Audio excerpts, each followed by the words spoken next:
Malu saya, geng, malu. Indonesia yang berkoar-koar negara kaya, negara Islam terbesar, faktanya uang zakat aja dikorupsi. Tengok jiran kita, Malaysia, pertama kali mendunia menerapkan zakat dengan kripto.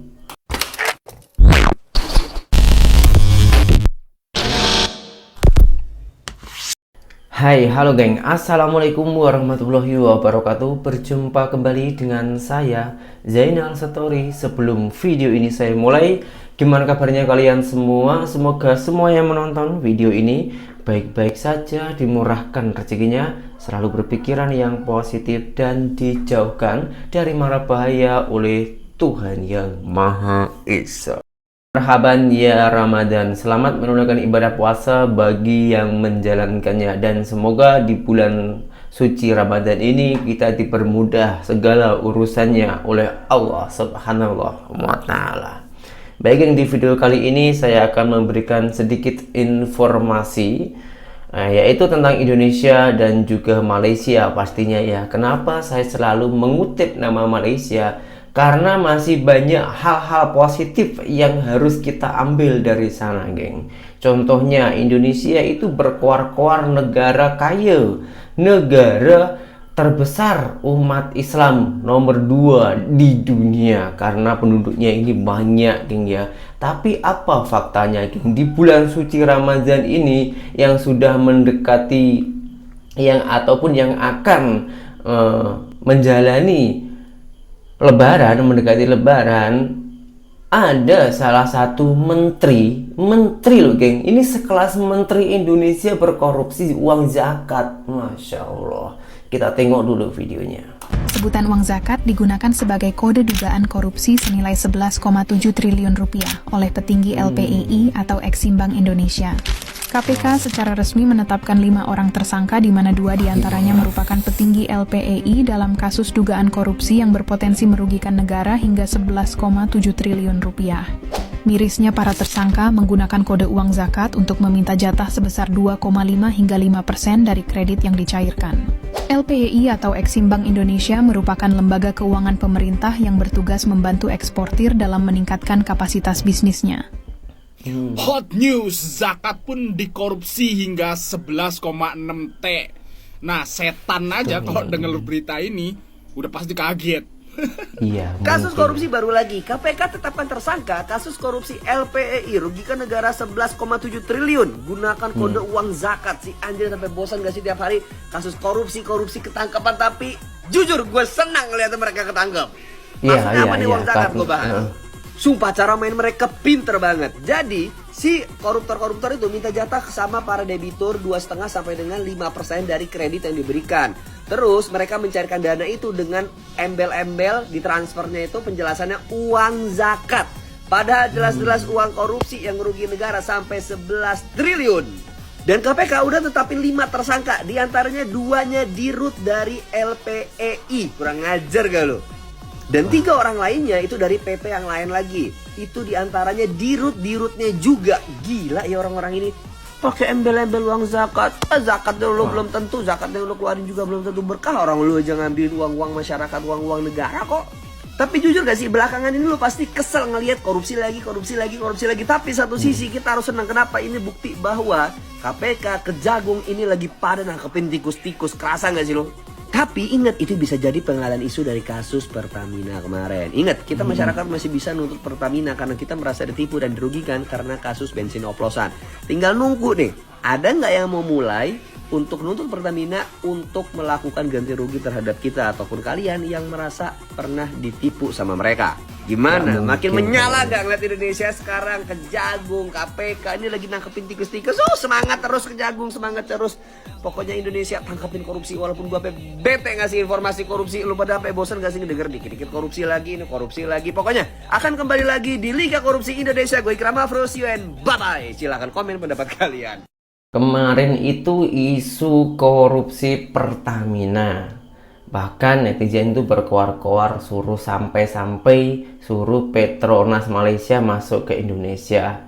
Karena menurut warga Indonesia, Pertamina itu tak boleh mengelola dengan baik. Itu belum selesai, lagi-lagi minyak goreng dikorupsi juga, dioplos juga serupa dengan Pertamina.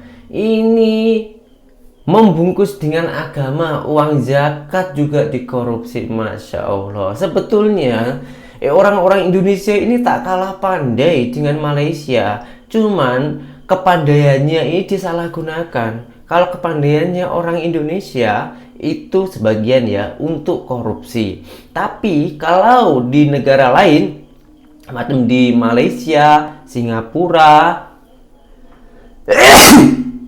alhamdulillah, Brunei Darussalam dan negara-negara Islam lainnya, itu kepandaiannya itu untuk memajukan negara dan memudahkan para rakyatnya. Coba bayangkan geng, rata-rata yang paling mudah itu yang bersangkutan dengan agama loh malahan. Contohnya zakat aja sampai berapa tuh, 11,7 triliun yang dikorupsi. Sementara jiran kita Malaysia mendekati zakat ini, mendekati mendekati hari raya Idul Fitri, di sana itu juga mendunia, geng. Tapi mendunianya bukan soal korupsi. Nih, soal ini nih. Malaysia resmi mengizinkan pembayaran zakat dengan cryptocurrency. Apa alasannya? Blockchain mencatat semua transaksi secara permanen, memastikan zakat sampai ke penerima yang berhak. Dengan kripto, zakat bisa dibayar kapan saja, dari mana saja, tanpa batasan geografis. Malaysia percaya inovasi ini menarik generasi muda untuk lebih aktif menunaikan zakat. Malaysia terima zakat pakai kripto? Kok bisa? Jadi guys, Malaysia menjadi negara pertama yang memberikan izin pembayaran zakat menggunakan aset digital seperti kripto loh. Hah? Kok bisa bang? Oke, langsung aja kita bahas. Jadi, berdasarkan pernyataan CEO Pusat Pengumpulan Zakat Dewan Agama Islam Wilayah Federal Malaysia, Datuk Abdul Hakim Amir Osman, penerapan zakat menggunakan mata uang kripto bertujuan untuk mendidik umat Islam agar lebih memahami kewajiban zakat di era teknologi blockchain dan kripto guys. Nah, pembayaran zakat dengan kripto dinilai lebih praktis. Datuk Abdul Hakim menambahkan, industri blockchain dan kripto menjadi sumber kekayaan baru yang menghasilkan potensi zakat dalam jumlah besar. Hal ini relevan karena banyak anak muda Malaysia yang aktif di industri tersebut, bahkan mencapai 54,2% investor kripto di Malaysia itu berusia antara 18 hingga 34 tahun guys. Lalu data terbaru menunjukkan peningkatan signifikan dalam penerimaan zakat dari aset digital yang naik hingga 73%. Pada 2023, zakat dari aset digital tercapai sebesar Rp25.983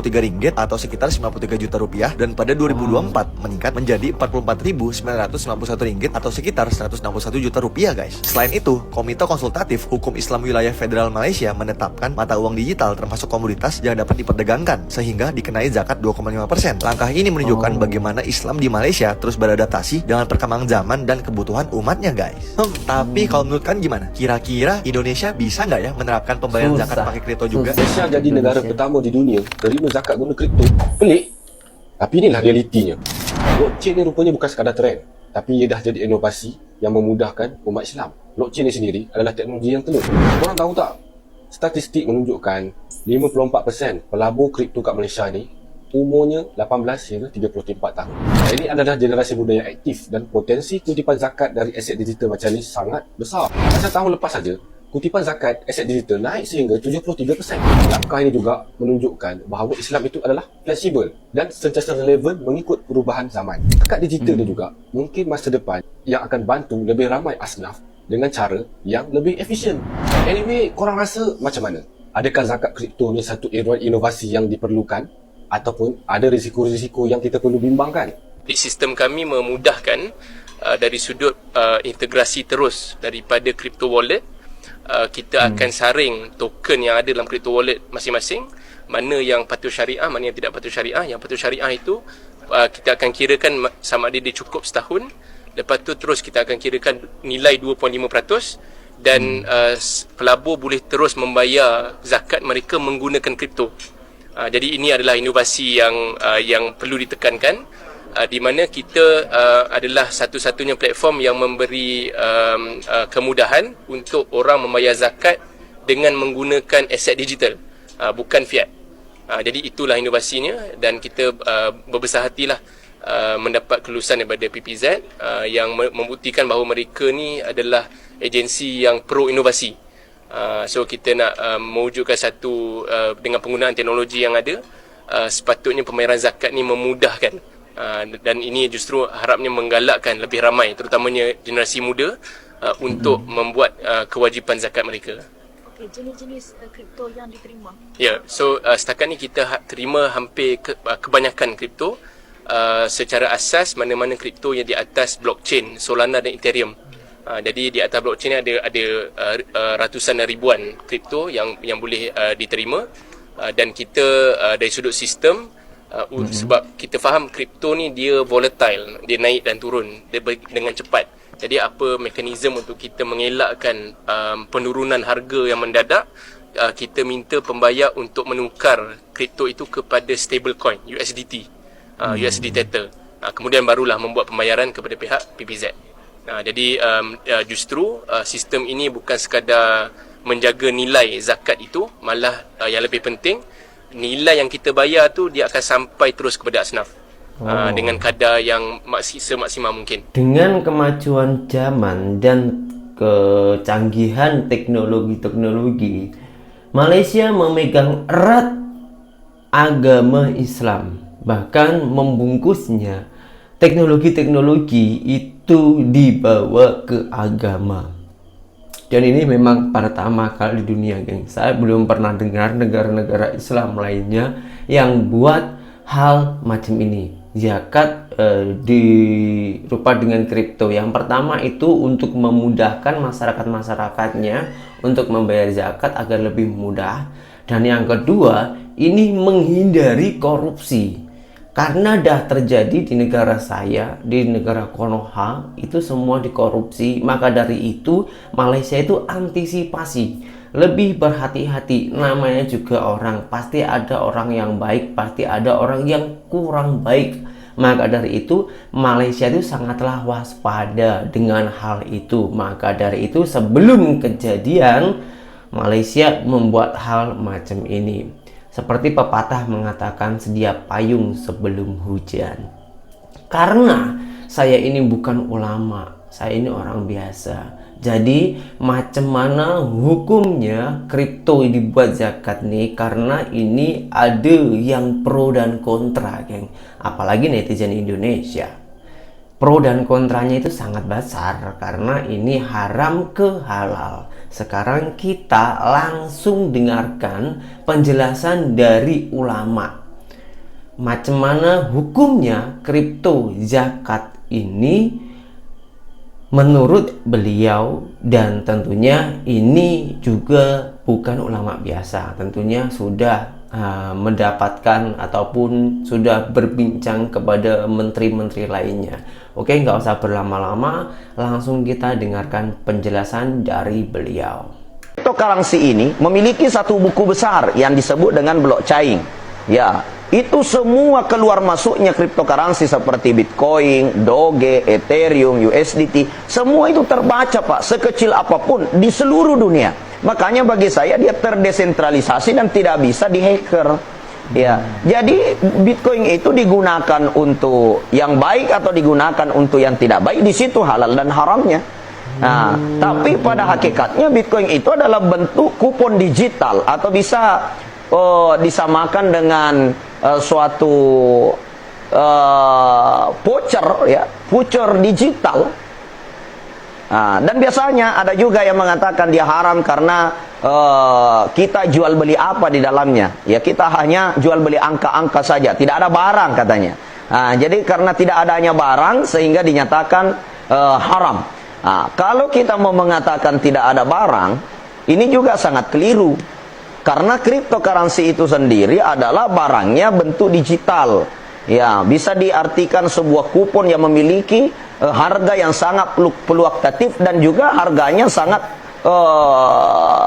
bagus untuk disimpan. Seperti halnya ketika kita menyimpan emas. Ya, ketika turun harganya kita beli, ketika naik kita jual, nggak ada bedanya. Iya. Kalaupun dikatakan mana barangnya, kok bentuk angka-angka saja, 1 Bitcoin, 2 Bitcoin hanya bentuk angka-angka. Coba kalau kita ibaratkan seperti pulsa, pulsa itu juga cuma angka-angka. Iya, betul. Ya, ada nggak barangnya pulsa itu? Nggak ada. Dikirim ke HP, hanya 10.000, nilainya 20.000 dipakai nelpon habis. Mana barangnya? Nggak ada. Dia hanya bentuk voucher, bentuk angka-angka saja, bentuk nilai saja. Nah, maka dengan nilai hari ini, perkembangan teknologi, perkembangan zaman, yang mana semuanya serba digitalisasi, maka hakikatnya bagi saya, kita harus mencari. Assalamualaikum warahmatullahi wabarakatuh.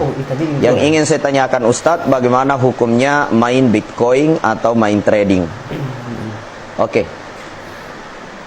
Alhamdulillah, Bitcoin, trading, saham, ini adalah perbuatan atau perniagaan yang tentunya ketika kita meninjau secara syar'i, kita harus kembali kepada kaidah syara', bahwa asal segala sesuatu itu hukumnya mubah, boleh-boleh saja, kecuali ada hal-hal yang menyebabkan ia haram secara syar'i, ada dalil-dalil yang mengharamkannya.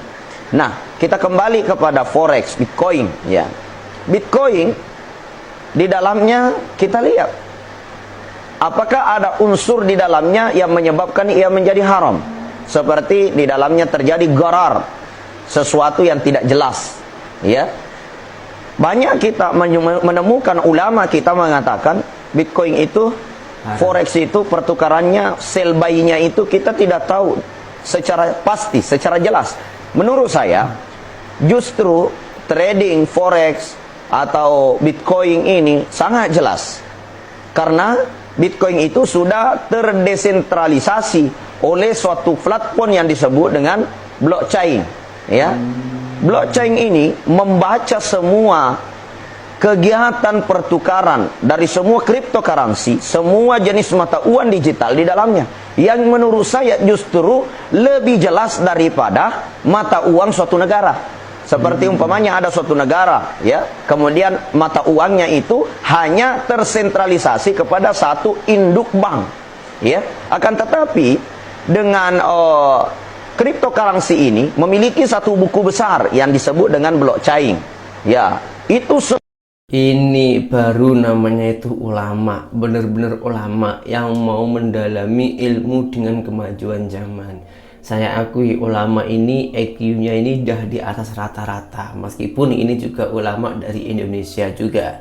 Karena kalau ini ulamanya itu EQ-nya itu biasa-biasa aja atau bahkan di bawah rata-rata, pasti ulama ini mengatakan kripto ini haram, kripto ini tak boleh dilakukan karena tak jelas. Lepas itu kripto ini bid'ah karena di zaman Nabi dahulu nggak ada, sementara saat ini tuh ada, katanya bid'ah. Kalau ngomongin soal bid'ah, ya, dulu di zaman Nabi itu nggak ada mic macam ini pun nggak ada. Sekarang ulama semua itu mic, bahkan di masjid-masjid itu ada suara-suara, ada toa. Kalau itu semuanya bid'ah yang tak boleh, ya, macam mana orang boleh mendengarkan? Sebetulnya yang dinamakan bid'ah itu yang menjerumuskan untuk hal-hal yang negatif.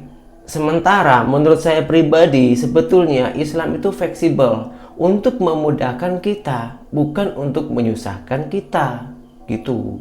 Nah, dengan hal ini macam mana pandangan kalian? Kalian memilih ulama zaman dahulu yang mau ke belakang ataupun ulama yang sekarang yang maju ke depan untuk mengikuti kemajuan zaman? Coba tulis di kolom komentar, nanti kita boleh diskusikan bersama-sama. Sekian, terima kasih dari saya. Assalamualaikum warahmatullahi wabarakatuh. Bye bye.